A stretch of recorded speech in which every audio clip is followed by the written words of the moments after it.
Welcome back to Bunny Banter, first and only podcast for everything Killer Bunnies. I'm your host, Matt, here with co-host Mikey. Hello! And as a guest today, we of course have Chris. I don't have enough eggnog for this episode. The legendary winner of the second Killer Bunnies tournament himself. Yes! Victory! What are we talking about today, Mikey? Today we are talking about Wacky Khaki. Wacky Khaki, continuing the booster review series, where we've done so many of these, you should know by now, but just in case there's anybody new to Bunny Banter. Who would start on khakis? Who would start on khaki? I don't know. People add their boosters out of order all the time for whatever reason. Not khaki. It's a terrible idea. But what we do with the booster review series is we each pick a card that we don't like for whatever reason, and we call that the ban card. Maybe we don't like drawing it, maybe we hate to have it played on us, whatever the reason, we do not like this card from the set, and then we each pick our top 3 favorite cards from the set. So starting right away with my ban card from the Wacky Khaki booster deck is Bottoms Up. It's a non-aggressive run card. At very least it's non-aggressive, unlike Mardi Gras from the previous one, right? It may be used once by a player to switch the positions of any opponent's bottom and top run cards. So it's a slight disruption tool, right? Because the use case is, let's say your opponent does not have a bunny, and you think they have a bunny as their next card. If you correctly time Bottoms Up, you could swap their cards and make sure they waste the aggressive card that they wanted to play so badly. And sure, that's a use case, I guess, but it requires some very intricate timing, and since this is a run card and not a special card like Top Run Rotate, which strictly does better at that job, I don't think it's that good. I think other disruption tools are just better. I'm usually a huge fan of disruption tools, as you'll find out soon with my number 2 pick. But this one is just not one of them that I like. It most of the time it does nothing, which is probably what people view about my number 2 card. but this one, I really don't like it for whatever reason. I just don't like drawing it. I never actually tried time it right because I don't want to hold it in my hand until I can time it right. In order to actually time it right, I'm probably going to have to rank it out. And do I really want to use my rank turn on this?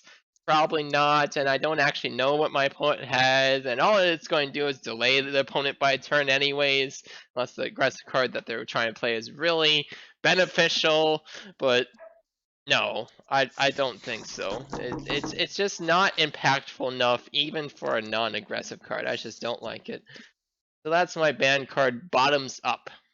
That's saying a lot because you of all people would be the only person who could actually accurately use that card. Yes, it takes a very high skill level to actually be able to read your opponent well enough to know, hey, they have X card down, I want to make sure to delay that by a turn. Kind of reminds me of Tube Delay. No, not quite that bad. Delaying by a turn tends not to be relevant. I suppose if your opponent buys a bunny, then you know exactly what they have, and you can hope that the next card is relevant, like maybe a choose 3 or something. I don't know, but no, it's too much work. What's your ban card, Chris? Oh, I don't want to talk about it. What do you mean? No, it's my ban card is Locked In. So if you synergize Locked In with Bottoms Up, you're in really good shape. Locked In is the card that you play on your opponent, and you are therefore saying you are required to play these cards. As opposed to discard or saving them. Correct. So it really punishes the players that choose to save You Go Girl or Tube Delay. Because they are. Those aren't going to be played anyway.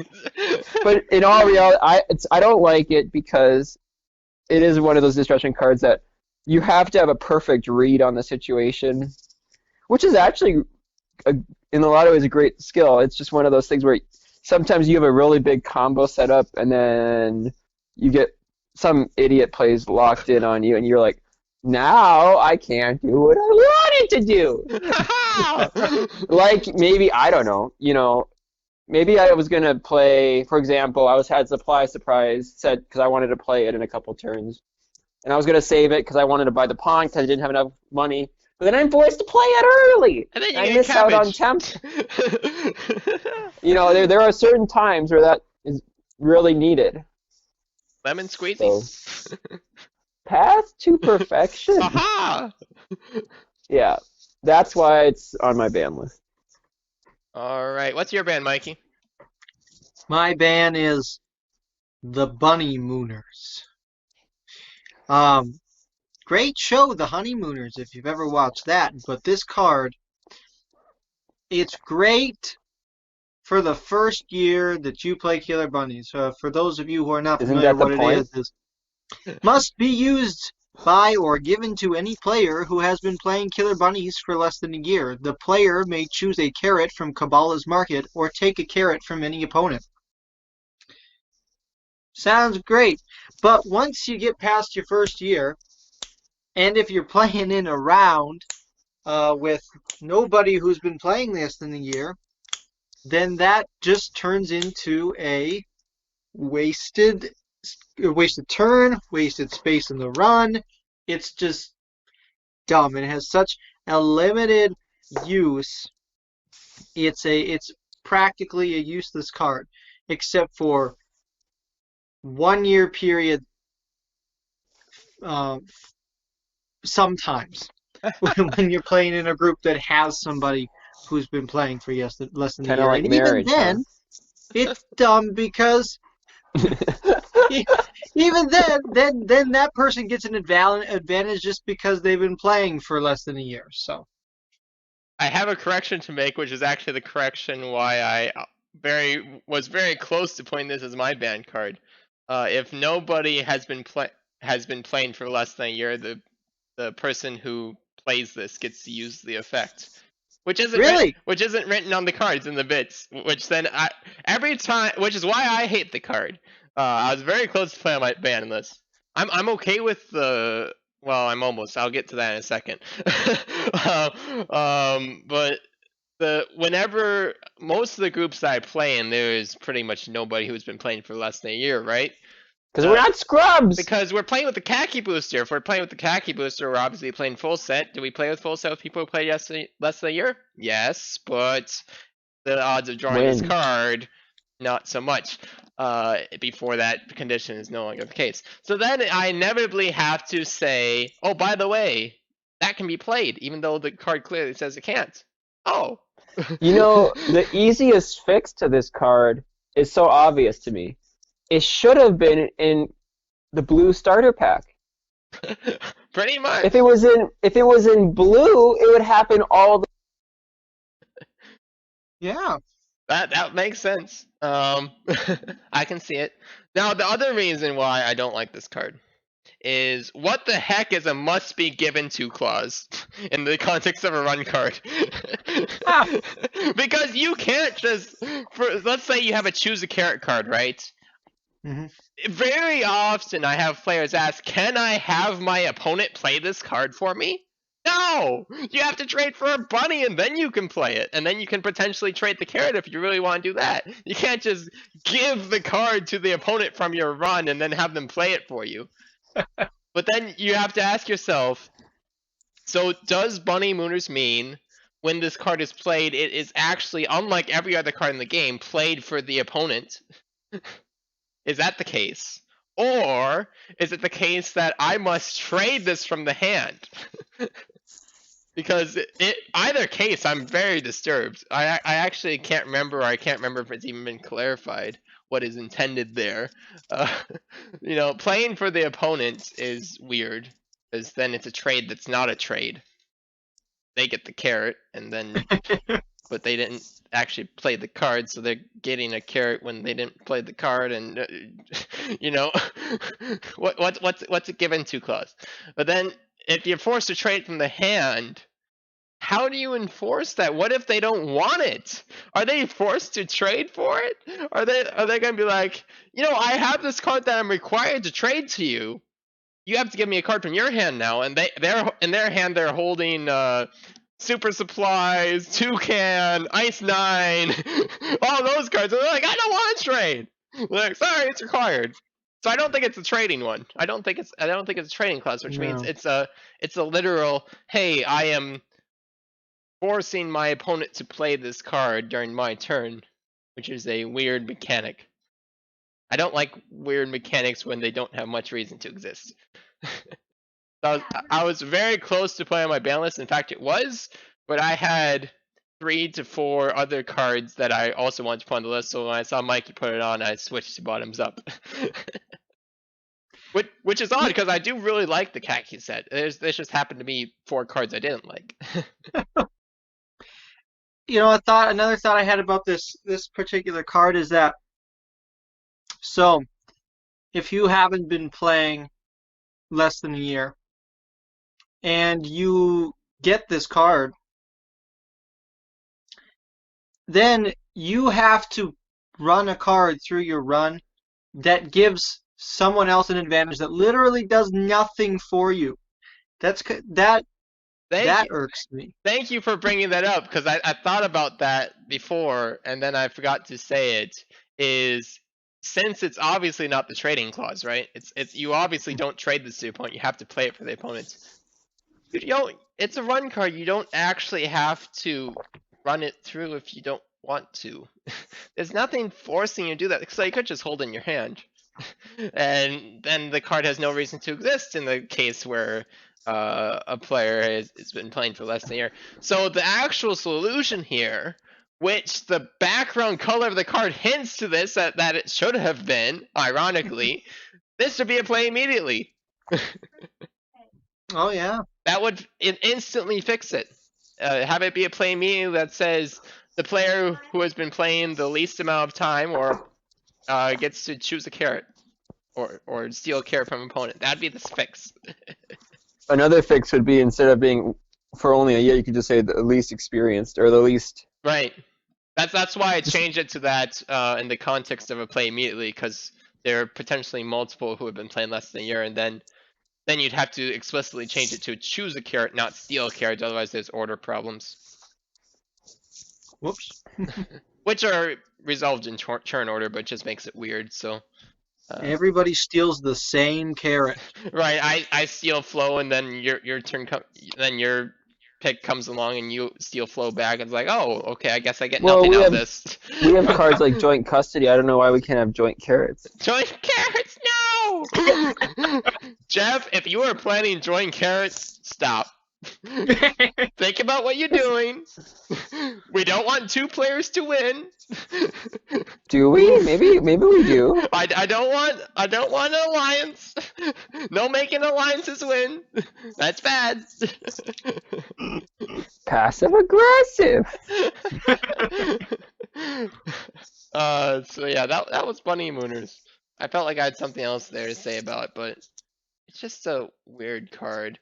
There might be a I don't know the reference. I haven't seen the Honeymooners. Maybe Mikey will know whether a year is a relevant amount of time for the theme. Of course it is. After the first year, the honeymoon's over. Ah, there you go. Mm-hmm. You have to ask the married person in the banter. Yeah, it's no picnic or honeymoon afterwards. You just hate each other after the first right. year. How long have you been married, Chris? A year and a half. Oh, interesting. So there we go. That's the reason. So Mikey, enjoy your first year. Please do, because it is not gonna get better, Mikey. It's done. It's over. You have nothing to look forward to. All the joy is drained out of your inner being. Welcome to Funny Banter, where we solve marriage problems. What banter? Love advice from Chris Lane.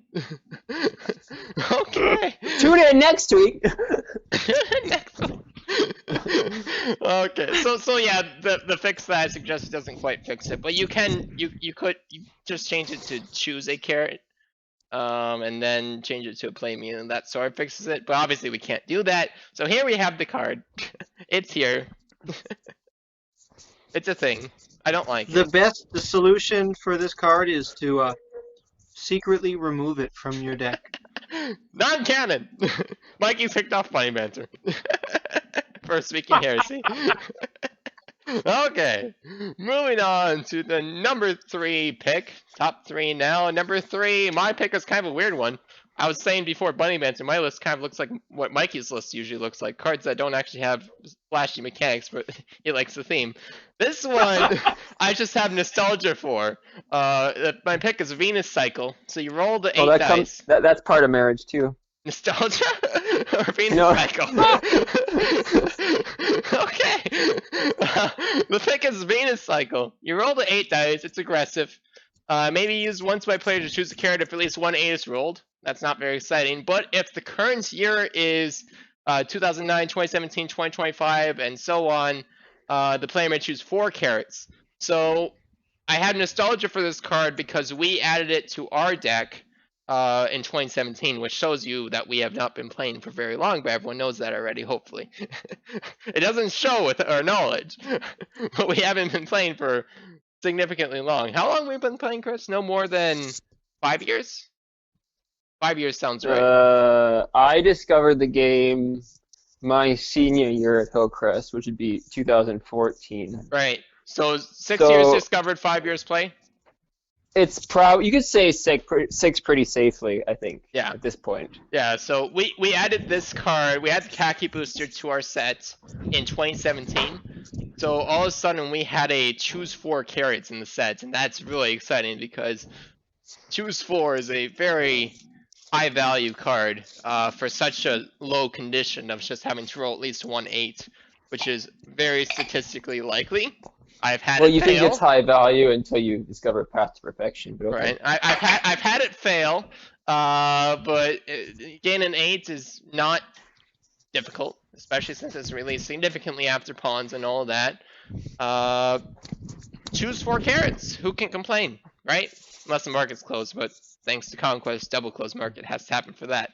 So that's why it's my number 3 pick, just for nostalgia reasons, because I missed the days of choose 4 carrots. 2017 was a great year for board gaming as well. Looking forward to 2025 when we can finally get 4 carrots again. And cake batter. And I hope it comes out before then.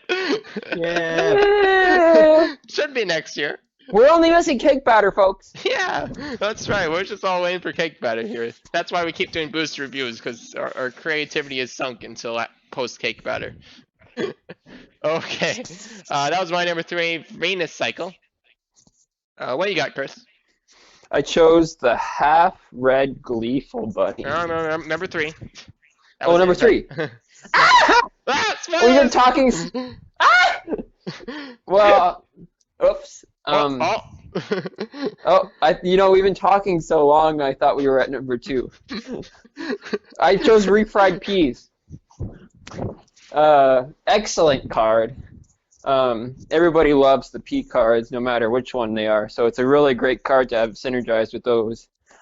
I guess that's really all I have to say about it. Yeah, recovering a super supplies or incredibly magic fountain from the discard pile seems pretty satisfying. Excellent value. And non-aggressive, unlike Mardi Gras. Yeah. I almost picked it myself. Instead, I went for the nostalgia pick of Venus Cycle. Why? Why? Oh, you already said that. Oh. I said that. Well, once we get to 2025, they'll be about equal in value. Okay, that was Chris's number 3 pick. What you got, Mikey? My number 3 pick is Ice 9. Classic. Yeah. May be given to any player who must keep the card until he plays any other card that requires the rolling of dice. All rolls of 9 will automatically have a value. No, all rolls of dice will automatically have a value of 9 for the other card. If I am not mistaken, this is one of the cards that plays into the creation of the Omega Pawn. That is correct. Ice Which 9 does a plus lot of random things. paintball assault. Yes. Why I chose this, it's the card of ultimate power. and you can do a lot of nice, fancy things with that. The only Like downside, it has yellow ball with red stripe. So well, it needs to be tamed somehow. Yes, true. that is very necessary. Also not aggressive, I might add. Yay! It has really great synergy with random feeds. Random beats. I during I can't remember which game it was or which tournament, but during one of the I think it was during the first tournament, I saw someone play Ice 9 and casually, and then top deck a safety hazard and use it with that. No, that's not the use case. You missed the point. You missed it. But you gotta do better than that. Killing one bunny is not good enough. Well, you could always just use a weapon, and then say you pick a really big weapon, and then you play Ice 9, and then they all die. Ice 9 was synergy with laser gun. Haha, I killed a bunny. Yay! Turn a 75% kill into a 100% kill. So good. Good answer. No. It's not like it's good with literally every P card. Well, these are super supplies and fountains. Well, you play it on your opponent, silly. Oh. With Carrot Top, I guess, but that's still only a kill one because you can't force them to do red. Just because it synergizes doesn't mean it's not good. Maybe they'll do red anyways to assert dominance. Yeah. Yes, I'm going to delay the game. Haha. But yes, non-aggressive. Nice. Okay. Yeah. I'm sure we'll be talking about Ice 9 more later, so let's leave it at that for now. Okay, going on to the number 2. My number 2 is Locked In. Uh-oh. Didn't we already talk about this one? Oh yeah, it was banned. That's right. Locked In seems to be in the same category as Bottoms Up, and that would be accurate. The difference is Locked In's use case is very much more consistent. So there are two ways you can go about it just independently. The first way is, hey, I think my opponent is going to be saving specials this turn because they're without a bunny. So, and I don't think they have a bunny. So that's probably a super supplies they have set down. It's probably a monumental baker they have set down.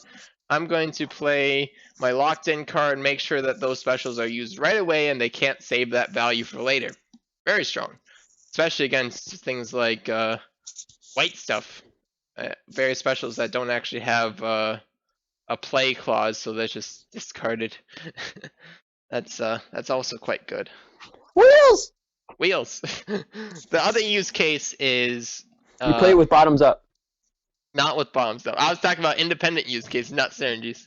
The other use case is to catch your opponent who wanted to discard a card, but now you're going to force them to play it.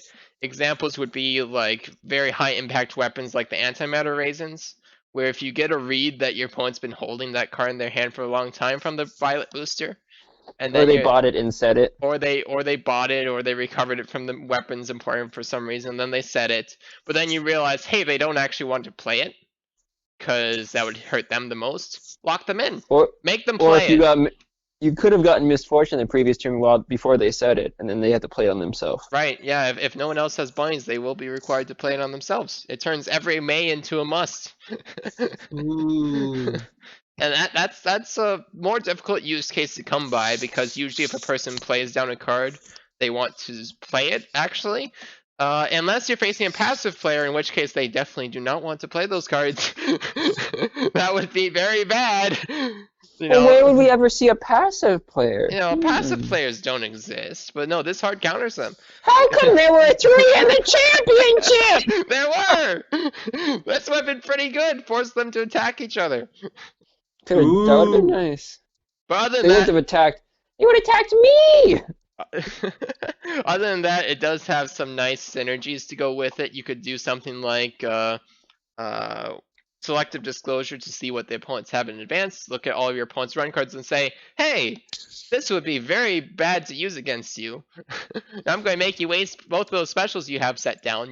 If you don't have the the knowledge required, or if you don't trust your read, that's the safe way to do it, to do selective disclosure first and then locked in, which works nicely because you could just do that with a triplet, right? Unlike bottoms up, which requires a bit more synergy to go on, because you have to time it perfectly.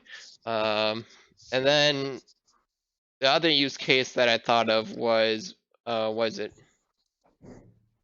Vile Reptile, something like that? Is that the card name? Am I remembering that right? Hold on. Yeah. Yes? The one from Creature Feature. I'm checking on it. I did remember it right. Vile Reptile. It doesn't seem like a Killer Bunnies name, does it? In some ways. I mean, it has a nice like, rhyming scheme, but it kind of seems like I don't know. It's probably a reference. Oh yeah, it looks like it's some sort of reference. I don't know the references though. But anyways, Vile Reptile is a run card that from the Creature Feature booster that I actually don't like that much, but synergizes nicely with Locked In. It lets you swap a card from your hand with the card from the opponent's top run.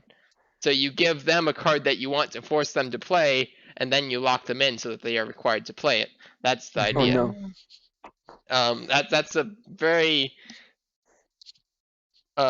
two very specific cards, so good luck getting it. But if you do, that seems pretty good. And then I don't know what you're forcing your opponent to play, but it's probably something relevant, right?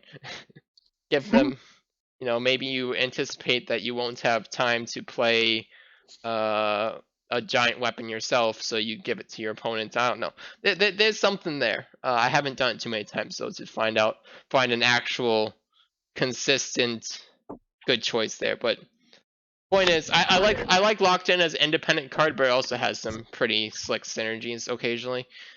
So that's, and it's never a downside, right? Bottoms up can potentially have a downside because you could reverse their order and it turns out the bunny was the bottom run and the card that they really wanted was the top run and you just saved their life. Passive strats, I guess. But Locked In never has a downside because all you're doing is removing the options to discard and save it. They already had the option to play. You're just forcing that option. So either it does nothing or it does something really good. And that's why I like in a passive neutral context. So that's why it's my number 2 pick, Locked In. All right, Chris, what's your number 2? Oh wait, we already know. Half-red Gleeful. Oh, no. Half red. So I only chose this because I feel like every time I get it, it somehow lasts longer than the pink and the red Gleeful's that are full color. I think there's a certain aspect of, it's actually not as bad as it seems with this card. Value's Like right there. when you get a red Gleeful or a pink Gleeful, they're like, $3 to $5 return for free. That's like defense cards coming out of your pocket. Or That's pawns. But if you only get $1 return, they're like, maybe you can just have the $1. They won't target that, right? Right? Aha. Kind of how it goes. I think it's modest enough where you can get away with it and just let it sit for a while, and I think it's dangerous enough where it's worth being on a list. Nice. It's almost like value threat theory is a thing. It's a lower threat, so it's requires a lower response. Haha. Killer Bunnies strategy. Wow. And you know what it's like to draw this card and then have the medals be at $1? Ooh, Oh, well done. +1. it happens. Okay, I almost picked the half-red Gleeful as well. But instead I picked Nostalgia and Locked In. What was I thinking? It looks like a Mikey list. Alright, and Mikey's list looks like mine. Are you sure we didn't switch? Okay. Mikey, what's your number 2? My number 2 is Bunny Shop Quartet. May be used once by a player to take any pawn from Wheel's Pawn Shop or any opponent that has the same color as any die that rolled a 4. This is nice. You get to roll violet, orange, green, yellow, blue, black, red, and pink. All the fun dice.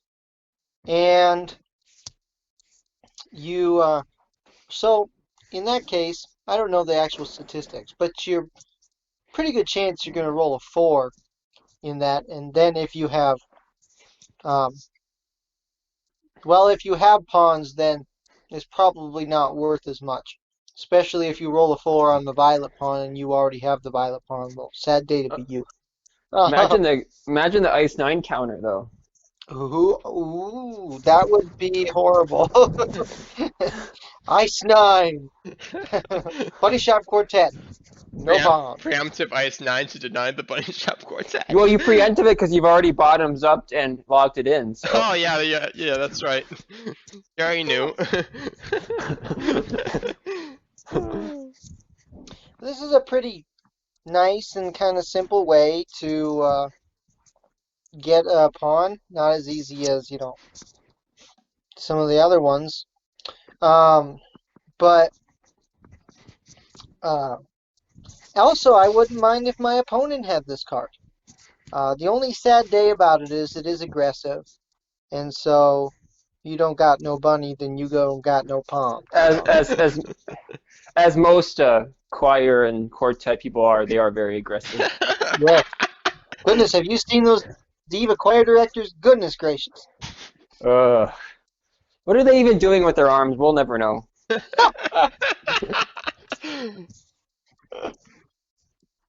Statistically, I believe it's about a 50% chance to get at least one from it. Hey, that's not bad. That's not bad. It's better than a 49% chance. It's actually a 51.2 or something like that. Hey, look at that. You have better than a 50% chance. Just Slightly. leave it at that. Kind of like every tier 1 deck. I was very close to playing Bunny Shop Quartet on my list as well. What I really like about Bunny Shop Quartet is that it inherently balances itself with the fact that you can't very easily get rerolls on it, because if you besides things like the red timid, if I have the blue pawn to roll the blue die, that doesn't actually matter because I already have the blue pawn. I'm not going to steal it. Yep. And I think that's a fun interaction. Hashtag brown pawn hype can't be stolen. Coming in cake batter. Brown pawn. We should do one episode on the brown pawn once we know what it does. Is brown pawn the new pink pawn? We will find out. Our leading expert, Frank. Yay, Frank. Frank would be like, no, I'm still going pink. I haven't heard from Frank in a long time.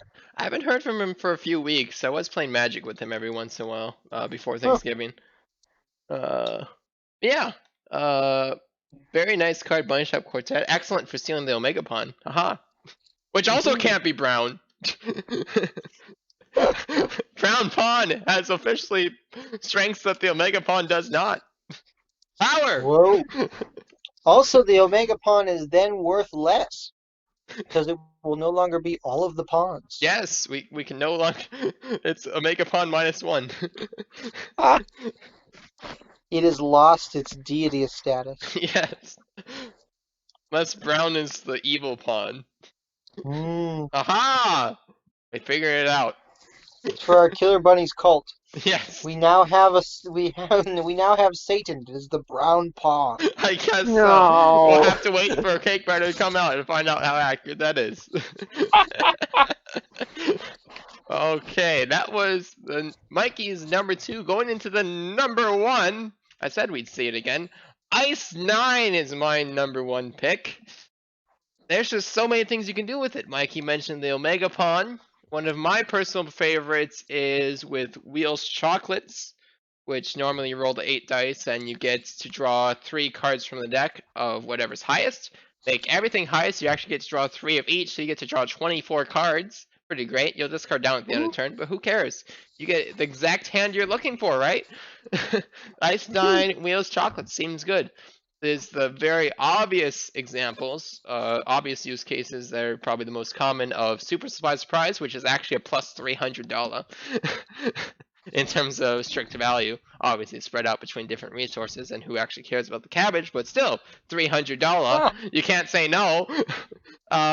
Incredibly Magic Fountain, hashtag resurrect 8 bunnies. Yes, please. ORP, nuke an opponent's everything. Yay! Nuking opponents everything! Why? ORP! The X did that one to me, so we all know why she became my ex, right? No. Woo! Haha! No, it's for much more sinister reasons than that. Haha! You don't have to bring her up every episode, Matthew. Haha! I like shaming her though. It brings me What so if she much listens joy. to the podcast just to hear your voice? That's disturbing. Especially since she's I, getting I married. don't think so. No, she didn't listen when we were a thing, so. Uh, my fiance listened to the podcast the other day, and she's like, "I didn't understand a single thing you guys said." Nice! We'll corrupt her. Yeah, Ice 9 ORP, what have I missed? I'm certain there's an obvious one I'm not thinking of. Oh yeah, Ice 9 Atlas Shrugged.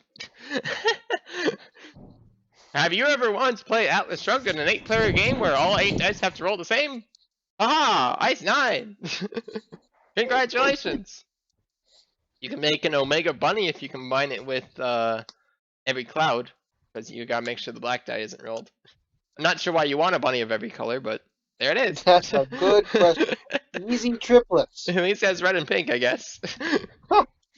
Red pink lethal is worth $8 per turn. That seems good. Now, here's a question.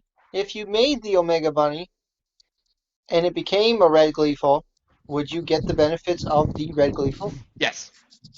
Oh, wow. It's multicolor, so it's fully of each, so therefore it has all the full benefits of both red pink. So you get $8 per turn. Kind of sketch. Rather Two than red gleeful. rather than saying it's 1/8 red, so you only get hold on, quick math. $0.37 per turn. What? Yay! Yeah, sure. That's a mechanic. No, you get the full benefits. It's multicolor, not half. So yeah, that's Ice 9. What do you have to say about it, Chris? It is also my number one. Aha! I've said this many episode. There are a strict, we'll say 10 cards, just so we have a number that everybody has to know how to use. This is probably in the top 2 on what you need to know and how you need to use the card. If you don't know how to use Ice 9, you shouldn't be playing the game. Because it's just too destructive. It's too powerful not to understand. And if you don't understand it, please ask someone that does. It's kind of like trying to drive a car without any knowledge of how to drive a car. You just don't hop in and hope it goes well for you. Called out. It is. You have to understand Ice 9, or you will lose. You can't. You gotta know. You just gotta know. I agree, but I disagree. Well, what's there to disagree on? Passive strategy doesn't need it. That is true unless you use it in a passive way. Ice 9 What if you use it to play? out? You play it on your opponent Yeah. and say, but "Here you no, go." No. Or you could say, "Poverty poker. We all win." Then you should then you all reroll. I guess that's nothing! passive. That does What's nothing. Isn't that the point of passive? Doing nothing? No. If you're passive, you just trade it, right? I think so. You trade it for a slight advantage of some sort. Or nothing. I'll trade it for the blue congenial bunny you have. There you go. And I'll it's trade passive. you for a breath of fresh air. No, I'm not accepting that trade. You get no air. Suffocate and die. Both trade them. Still no air.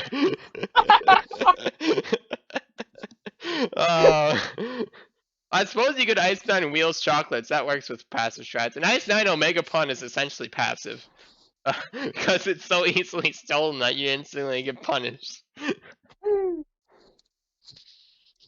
So yeah, learn how to use it.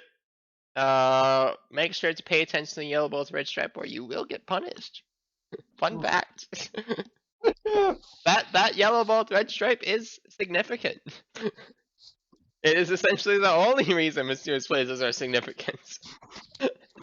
Because stealing the winning Zodiac into having that Zodiac happen to be winning is absolutely ridiculous. 1 in 16 into a 1 in 24? Yeah. No. Not to mention the 1 in 24 option isn't even relevant itself. Haha. So yes, know how to use Ice 9 and pay attention to if your opponents have drawn a mysterious place or you will suffer. Bad news. Okay. Speaking of avoiding suffering, what's your number 1, Mikey? Mine is get out of death free. Because who doesn't like to come back to life after dying? Jesus did it, so should you. Haha! Lazarus. Once by a player to bring any one bunny back to life immediately. Must be used during the same turn as the death. May be used at any time. It's a very special. Your bunny dies. You don't have any more bunny. Maybe it's the very, very end of the game, and you're like, you got all the carrots, and then your bunny dies, and you're like, I don't know what to do.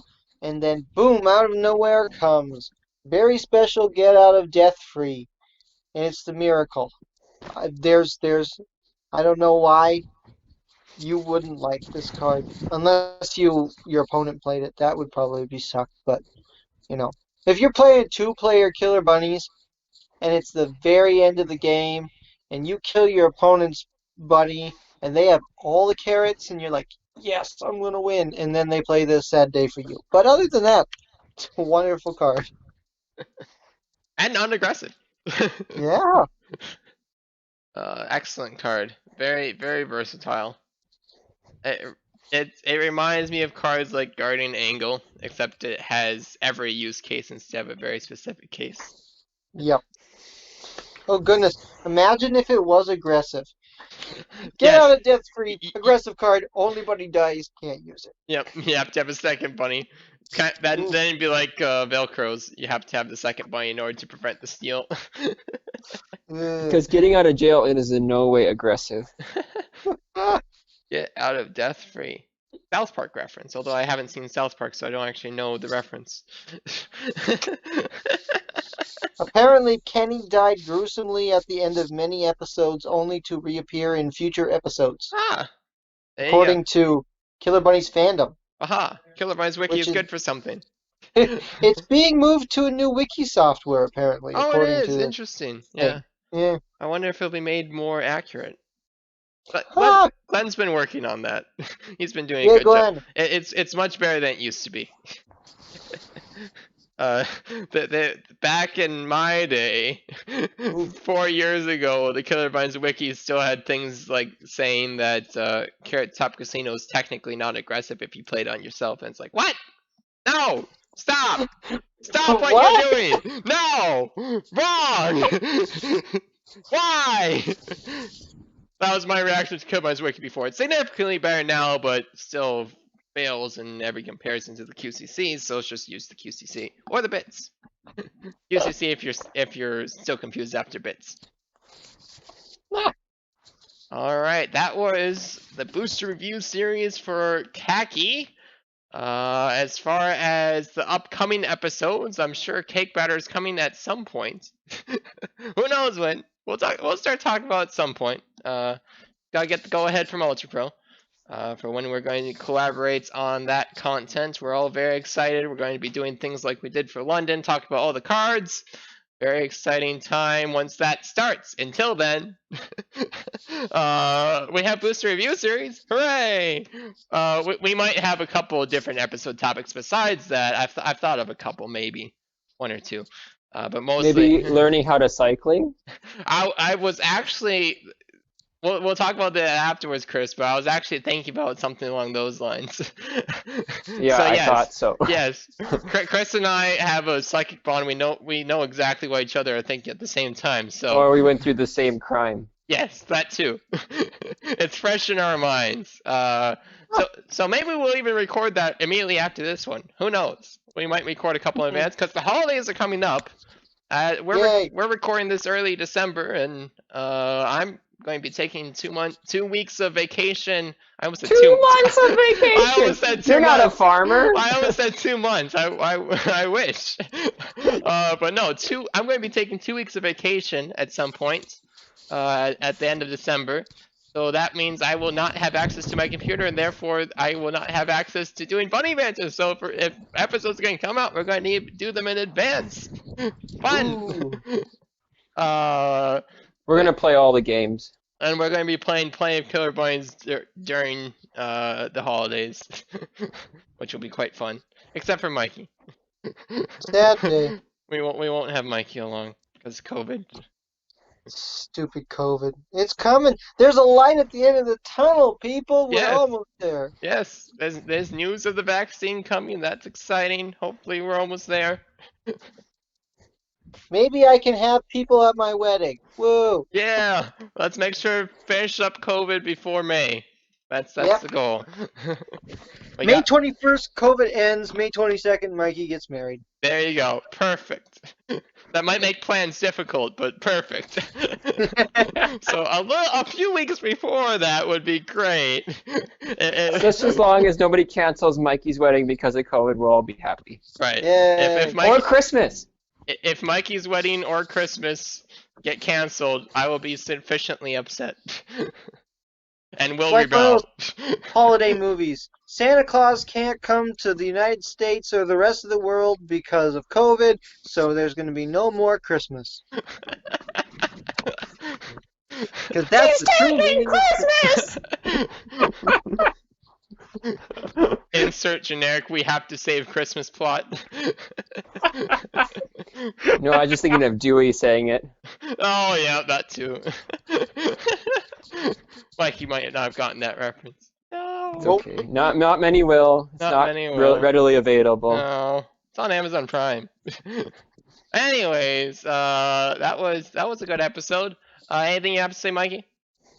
Well, I said all the things about the light at the end of the tunnel, which was I was planning in my head, so no, other than that, Jeff bless. Jeff bless.